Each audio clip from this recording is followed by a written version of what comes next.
Probably a lot of you know the story of the two salesmen who went down to Africa in the 1900s. They were sent down to find if there was any opportunity for selling shoes. And they wrote telegrams back to Manchester. And one of them wrote, "Situation hopeless, stop, they don't wear shoes." And the other one wrote, "Glorious opportunity, they don't have any shoes yet." Now, there's a similar situation in the classical music world, because there are some people who think that classical music is dying, and there are some of us who think you ain't seen nothing yet. And rather than go into statistics and trends and tell you about all the orchestras that are closing and the record companies that are folding, I thought we should do an experiment tonight. An experiment. Actually, it's not really an experiment because I know the outcome. But it's like an experiment. Now, before we start, I need to do two things. One is I want to remind you of what a 7-year-old child sounds like when he plays the piano. Maybe you have this child at home. He sounds something like this.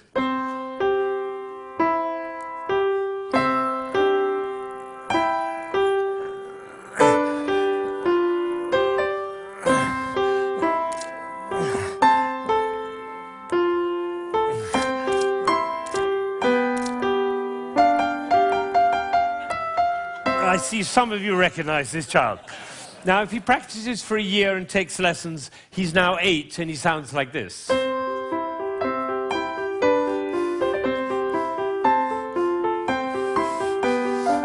then he practices for another year and takes lessons, now he's 9.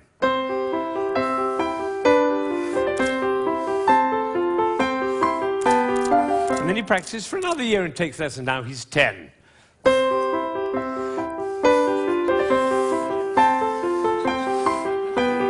At that point, they usually give up. Now, if you'd waited for one more year, you would have heard this.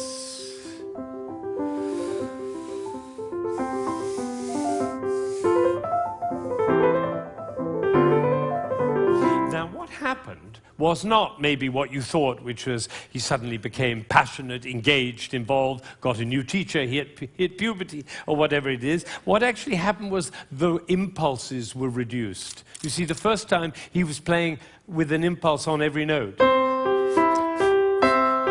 And the second, with an impulse every other note. You can see it by looking at my head.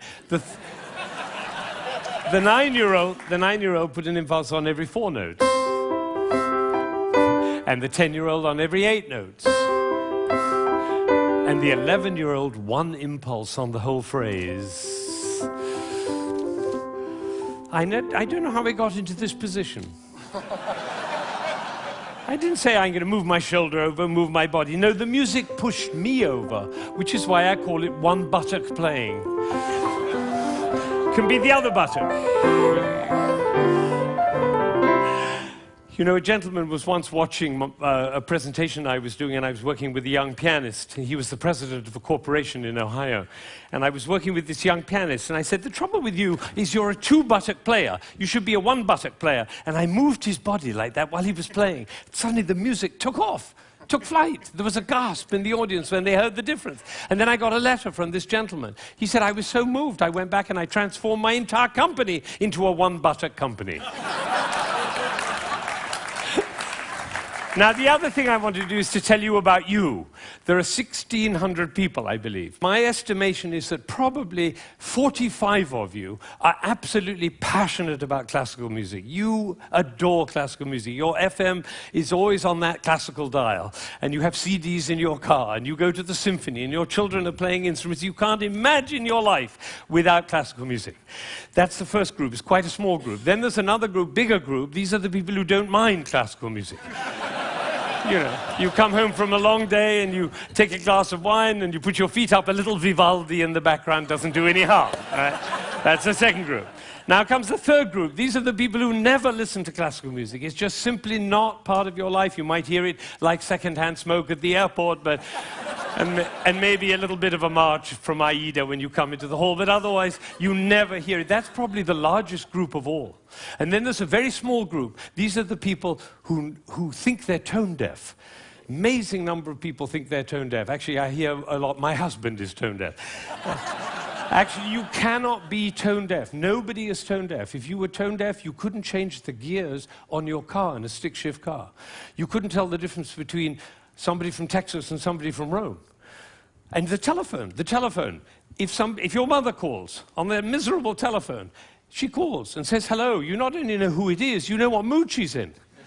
You have a fantastic ear. Everybody has a fantastic ear. So nobody is tone deaf. But I tell you what, it doesn't work for me to go on with this thing with such a wide gulf between those who understand, love, and passionate about classical music and those who have no relationship to it at all. The tone-deaf people, they're no longer here. But even between those three categories, it's too wide a gulf. So I'm not going to go on until every single person in this room, downstairs and in Aspen, and everybody else looking, will come to love and understand classical music.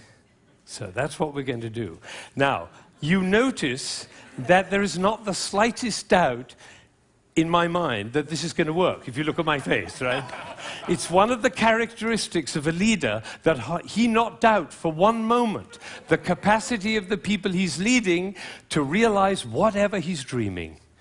Imagine if Martin Luther King had said, "I have a dream!" Of course, I'm not sure they'll be up to it. All right, so I'm going to take a piece of Chopin. This is a beautiful prelude by Chopin. Some of you will know it.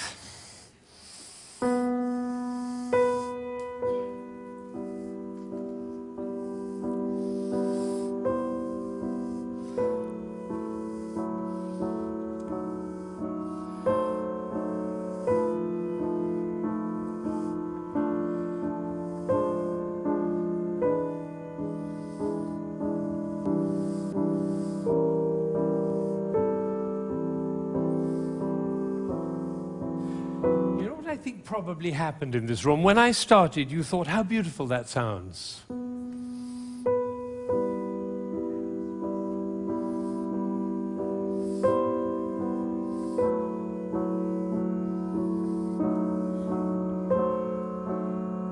I don't think we should go to the same place for our summer holidays next year. It's funny, isn't it? It's funny how those thoughts kind of waft into your head when listening to classical music. And of course, if the piece is long and you've had a long day, you might actually drift off. And then your companion will dig you in the ribs and say, "Wake up, it's culture!" And then you feel even worse. But has it ever occurred to you that the reason you feel sleepy in classical music is not because of you, but because of us? Did anybody think while I was playing, why is he using so many impulses? If I'd done this with my head, you certainly would have thought it.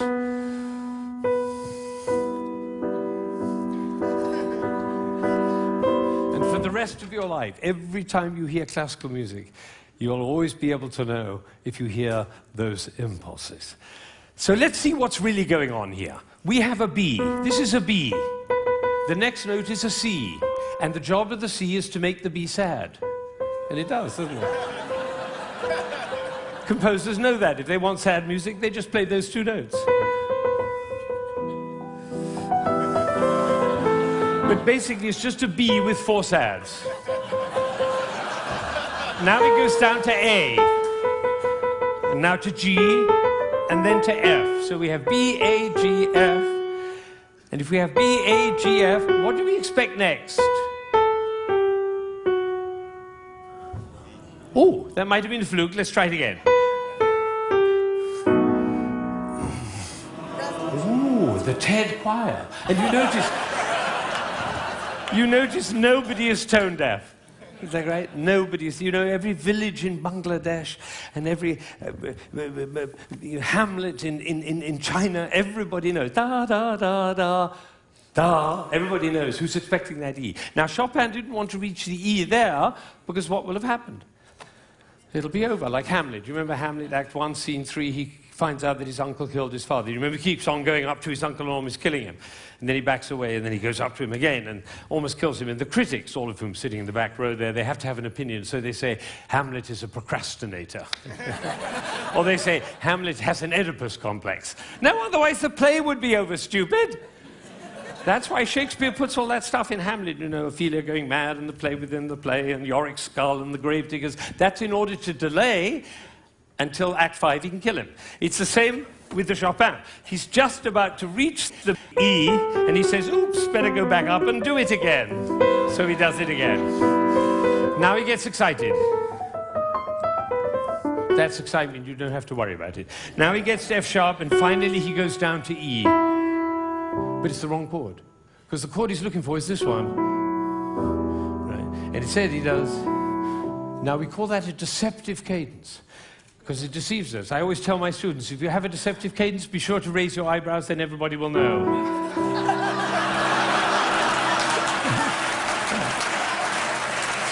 All right. So he gets to E, but it's the wrong chord. Now he tries E again. That chord doesn't work. Now he tries E again. That chord doesn't work. Now he tries E again. That doesn't work. And then finally, there was a gentleman in the front row who went, like that. It's the same gesture he makes when he comes home after a long day, turns off the key in his car and says, I'm home. Because we all know where home is. So this is a piece which goes from away to home. And I'm going to play it all the way through, and you're going to follow. B, C, B, C, B, C, B, D, down to A, down to G, down to F, almost goes to E, but otherwise the play would be over. Goes back up to B, gets very excited, goes to F sharp, goes to E, it's the wrong chord, it's the wrong chord, it's the wrong chord, and finally goes to E, and it's home. And what you're going to see is one buttock playing.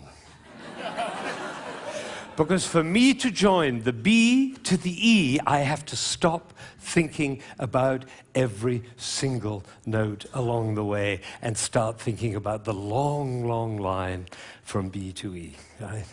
You know, we were just in South Africa, and you can't go to South Africa without thinking of Mandela in jail for 27 years. What was he thinking about? Lunch? No, he was thinking about the vision for South Africa and for human beings. That's what. This is about vision. This is about the long line, like the bird who flies over the field and doesn't care about the fences underneath. All right. So now you're going to follow the line all the way from B to E. And I have one last request before I play this piece all the way through. Would you think of somebody who you adore, who's no longer there? A beloved grandmother, a lover, somebody in your life who you love with all your heart, but that person is no longer with you. Bring that person into your mind, and at the same time, follow the line all the way from B to E, and you'll hear everything that Chopin had to say.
Now, you may be wondering, you may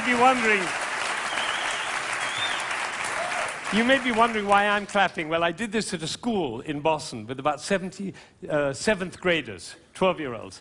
And I did exactly what I did with you, and I told them and explained them the whole thing. And at the end, they went crazy, clapping. They were clapping, I was clapping, they were clapping. Finally, I said, why am I clapping? And one of these little kids said, because we were listening.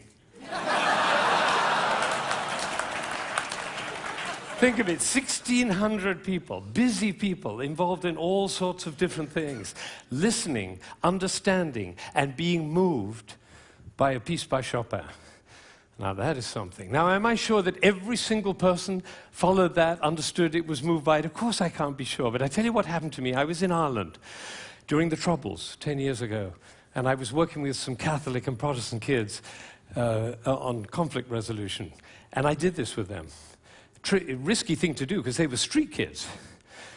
And one of them came to me the next morning and he said, you know, I've never listened to classical music in my life, but when you played that shopping piece, he said, my brother was shot last year and I didn't cry for him. But last night when you played that piece, he was the one I was thinking about. And I felt the tears streaming down my face, and you know, it felt really good to cry for my brother. So I made up my mind at that moment that classical music is for everybody. Everybody. Now, how would you walk? Because you know my profession, the music profession, doesn't see it that way. They say 3% of the population likes classical music. If only we could move it to 4%, our problems would be over. I say, how would you walk? How would you talk? How would you be if you thought 3% of the population likes classical music? If only we could move it to 4%. How would you walk? How would you talk? How would you be if you thought everybody loves classical music? They just haven't found out about it yet. See, these are totally different worlds. Now, I had an amazing experience. I was 45 years old. I'd been conducting for 20 years, and I suddenly had a realization. The conductor of an orchestra doesn't make a sound. My picture appears on the front of the CD. But the conductor doesn't make a sound. He depends for his power on his ability to make other people powerful. And that changed everything for me. It was totally life-changing. People in my orchestra came up to me and said, Ben, what happened? That's what happened. I realized my job was to awaken possibility in other people. And of course, I wanted to know whether I was doing that. And you know how you find out? You look at their eyes. If their eyes are shining, you know you're doing it. You could light up a village with this guy's eyes. Right, so if the eyes are shining, you know you're doing it. If the eyes are not shining, you get to ask a question. And this is the question. Who am I being that my player's eyes are not shining? We can do that with our children too. Who am I being that my children's eyes are not shining? That's a totally different world. Now, we're all about to end this magical on the mountain week, and we're going back into the world. And I say it's appropriate for us to ask the question, who are we being as we go back out into the world? And you know, I have a definition of success.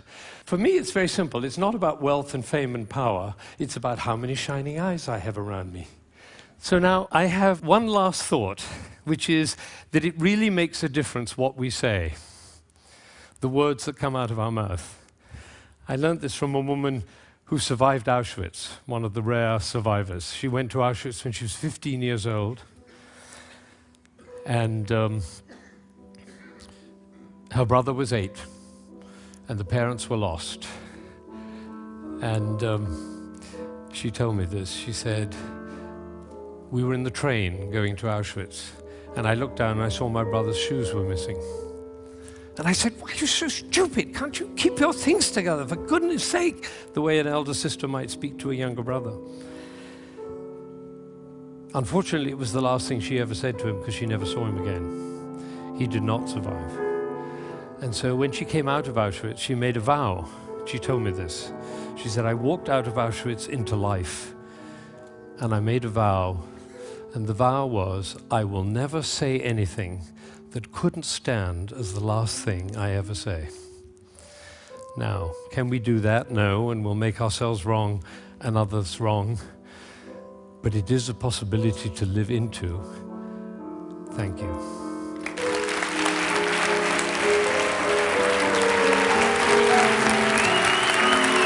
Shining eyes. Shining eyes.